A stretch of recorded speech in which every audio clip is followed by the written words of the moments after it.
later. Well, we got the cam swapped out.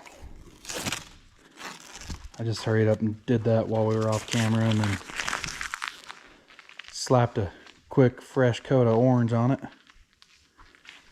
Got a new timing cover gasket set. Gonna wait for the paint to dry on the timing cover. We'll get it put back on. I'm not gonna worry about doing valve springs. If we run into some valve flow issues, maybe we'll do something with it later, but for now we're just gonna run it like it is. I think this motor's low enough miles, it'll be okay.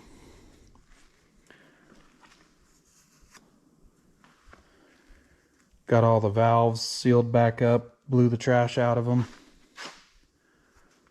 Should be good to go now.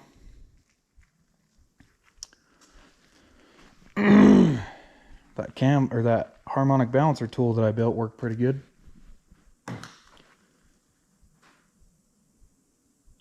Now I need to build one to put it back on, so I don't have to use the stupid bolt and ruin the crank.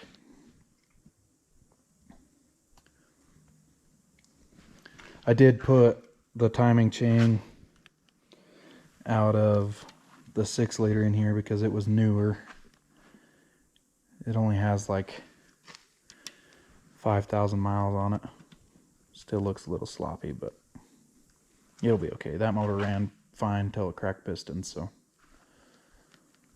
should be groovy.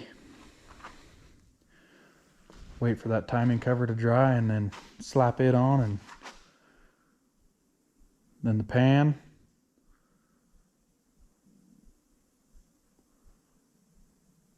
Possibly put it in the truck tomorrow.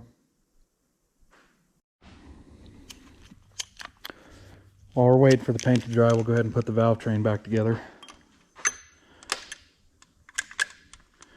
I'm sure there's going to be someone comment and tell me how I didn't put the push rods back in the right lifter and blah blah blah. Now the motor's going to blow up.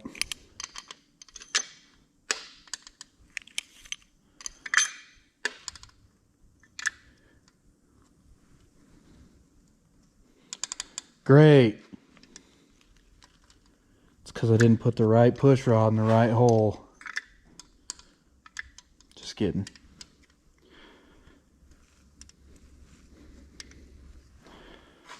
There's something going on with those two though. Oh. They're on that lobe of the cam. Duh.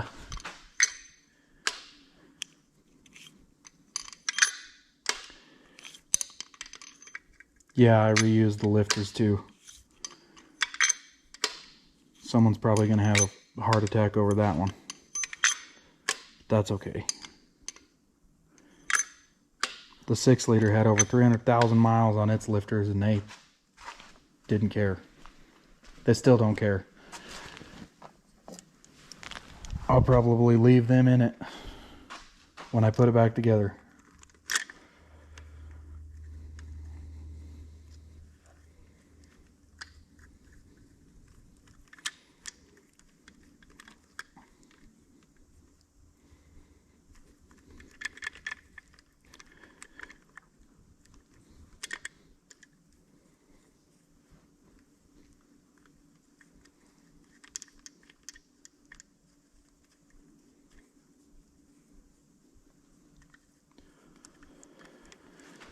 I'll show you how to torque those down real quick.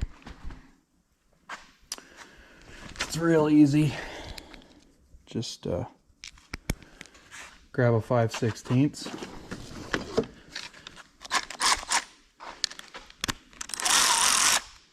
Good old electric air ratchet.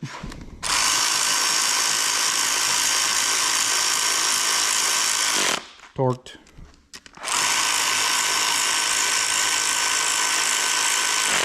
Torqued.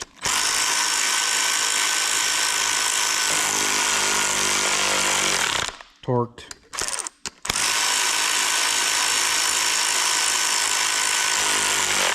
Torqued.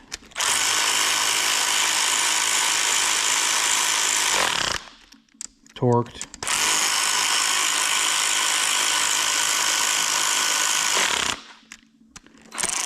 I'm just kidding. I'll torque them. I'll get the torque wrench and torque them. Don't cry. It's okay.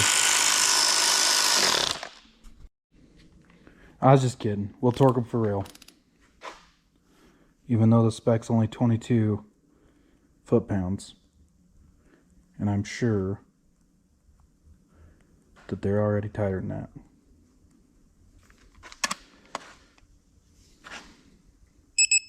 Oh, not quite.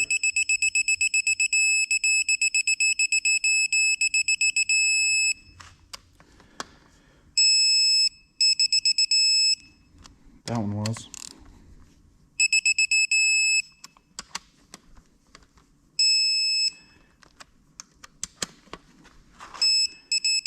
It's real easy to adjust the valves on an LS because you don't. Torque them.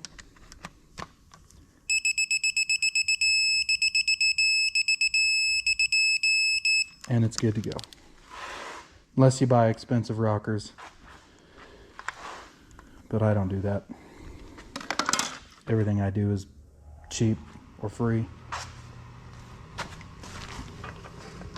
It's better that way when you blow it up.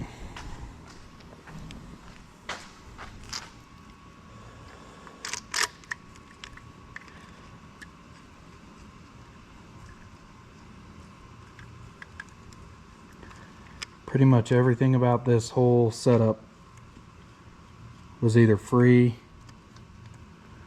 or cheap, besides the Terminator.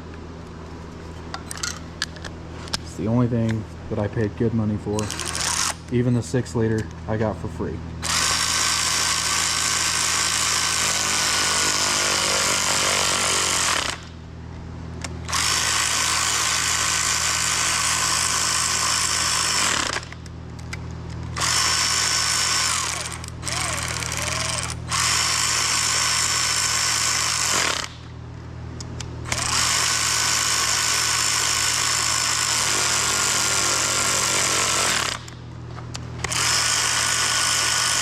And if you don't have one of these ratchets, you need to get one.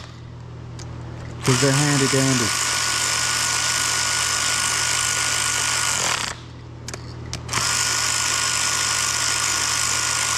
Probably the best tool I bought in the last 2 years.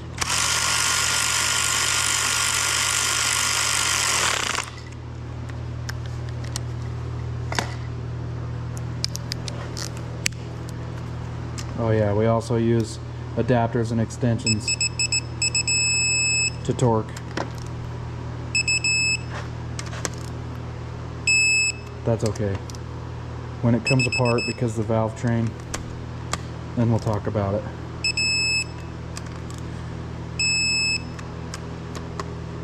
And if it comes apart because of the valve train, it's probably because the springs are getting too much coil bind. But we'll find out. Let's roll it over real quick and just look at it.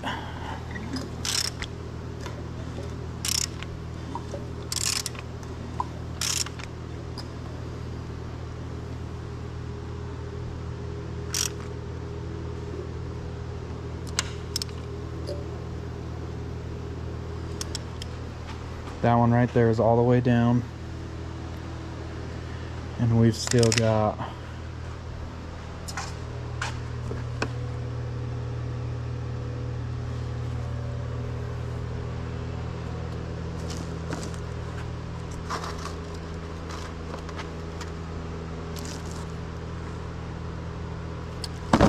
well, I was gonna feeler gauge it, but I can't find them. Believe it or not, in all this lovely mess we have here. But either way, it's plenty of space, and this cam is a 585, so I know intake and exhaust is both going to be the same, so I'm not too worried about it.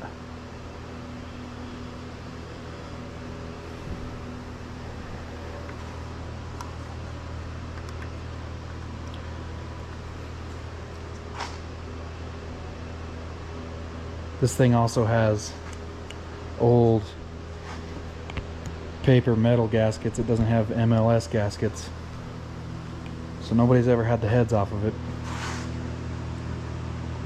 and that would make it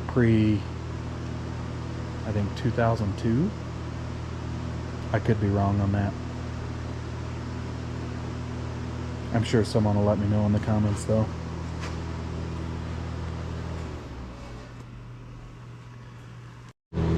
Alright, now we're going to put the new front main into the timing cover.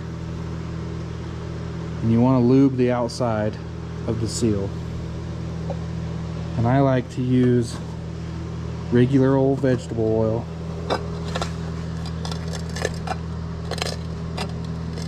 Get it started.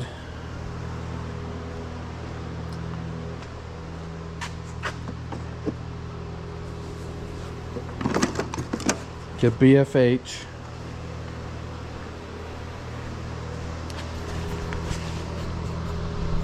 And just tap it in.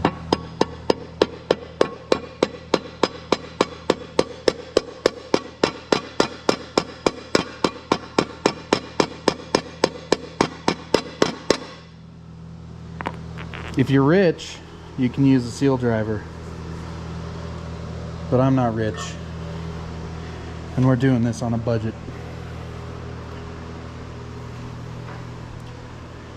Just like that, new front seal.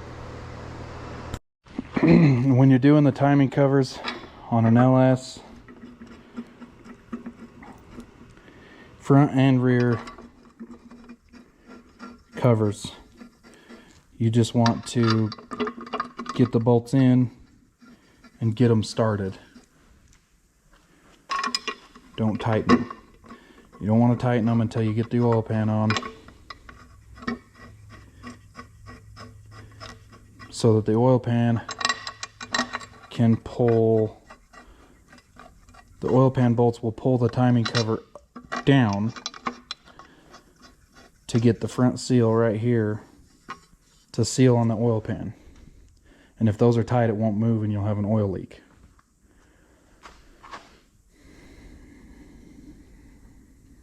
I'll show you that when I put the oil pan on.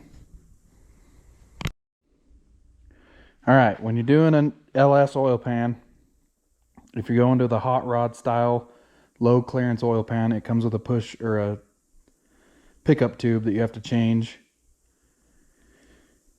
and it just bolts up just like the stock one. And then when you're putting the pan on, you want to make sure that you get a little teeny bit of silicone right here where the block and timing covers meet. Well, front and rear covers.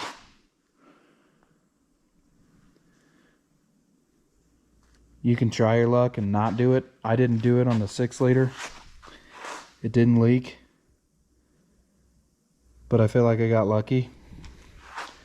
I didn't put a new gasket back here on this, so I'm just going to put silicone on it.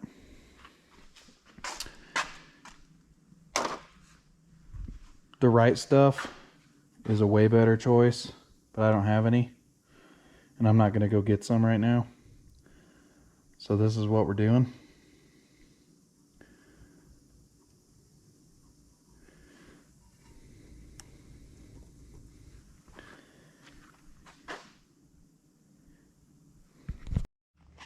Well, trying to get this low clearance oil pan on here, and it is hitting the factory 5.3 windage tray. I beat it down just a little bit on the front, and it's as close as I would like to get to the crank, and it's still not going to clear. So we're going to pull it back off and put the one out of the 6-liter in it. But that doesn't make any sense to me because I'm pretty sure they're the same thing, but we'll see, I guess. Well, 6-liter windage tray is in there, and it's still hitting.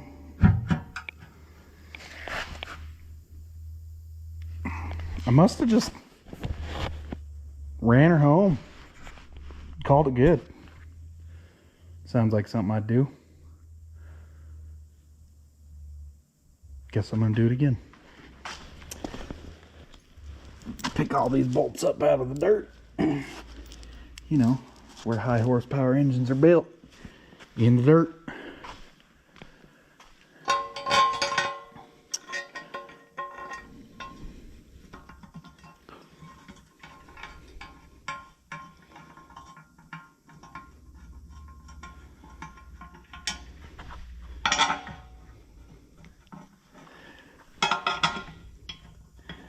So we're gonna get the corners tight before we tighten these front two.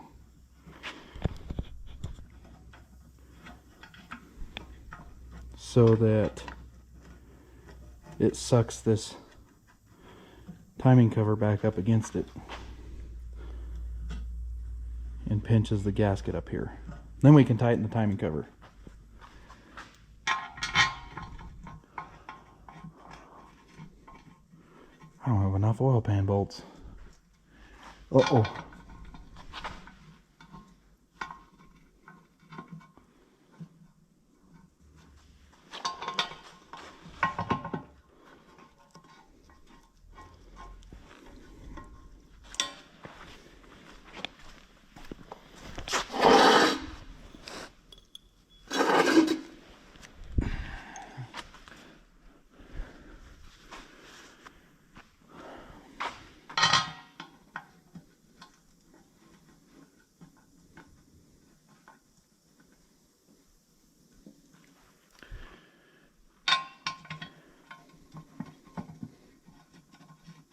Little dirt never hurt nobody, right? It's gonna be okay. I think.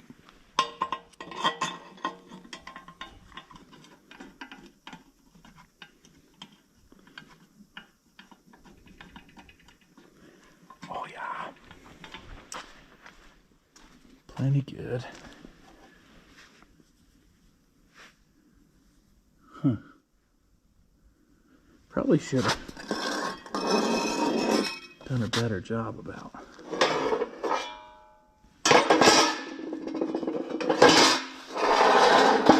putting these bolts away.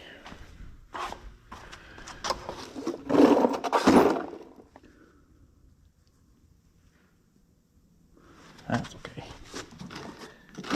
We got it.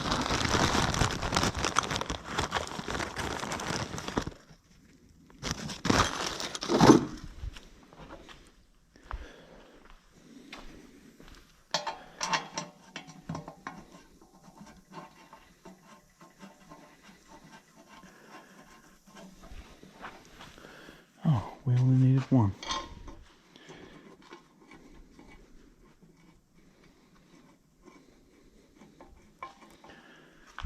Okay. Let's see. See if we can just run those down and still clear the crank.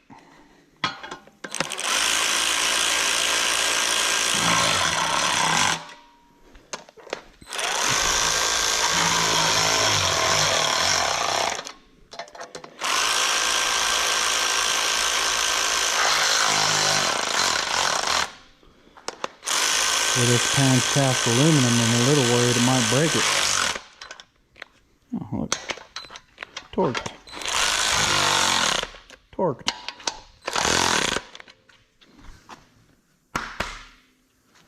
Solid.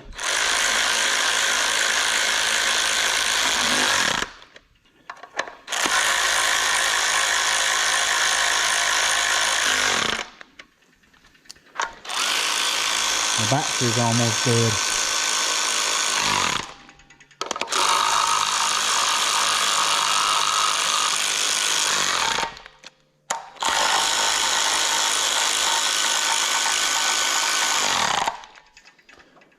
Let's see. Oh yeah. It's good.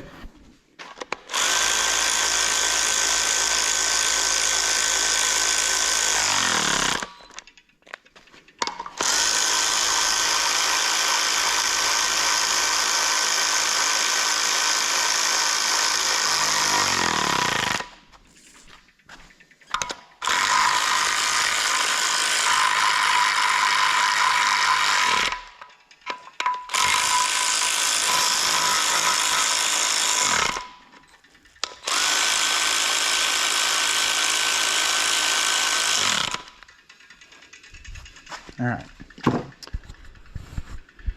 Now let's roll it over. See if we can hear any cool noises.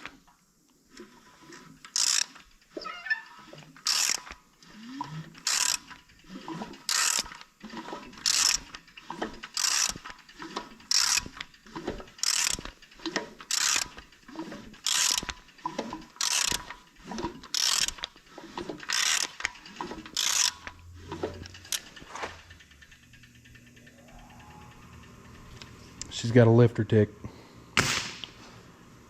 Better start over. Just kidding, it's fine.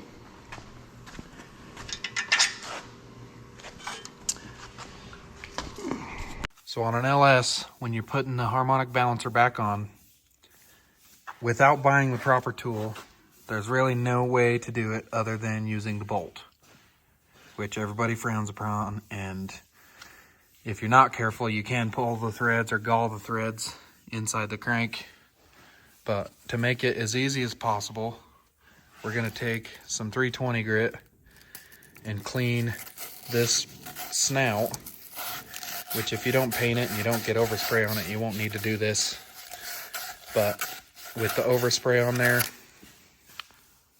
it's not gonna help the situation. So we're just gonna clean it up a little bit,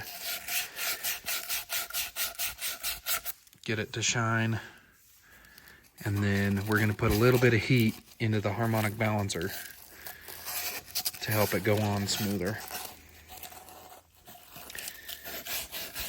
I've always had to start them with a little bit of a hammer and then pull them on the rest of the way with the bolt. But we're gonna try not to do that. All right, fellers. I think that's gonna do it for this one. Got a lot done today. The transformation from when we picked it up to now is pretty freaking awesome. I'm ready for bed. We're gonna come back tomorrow, and if all goes well, we should be able to fire this thing up by the end of the night tomorrow. Thanks for watching. We'll see you on the next one.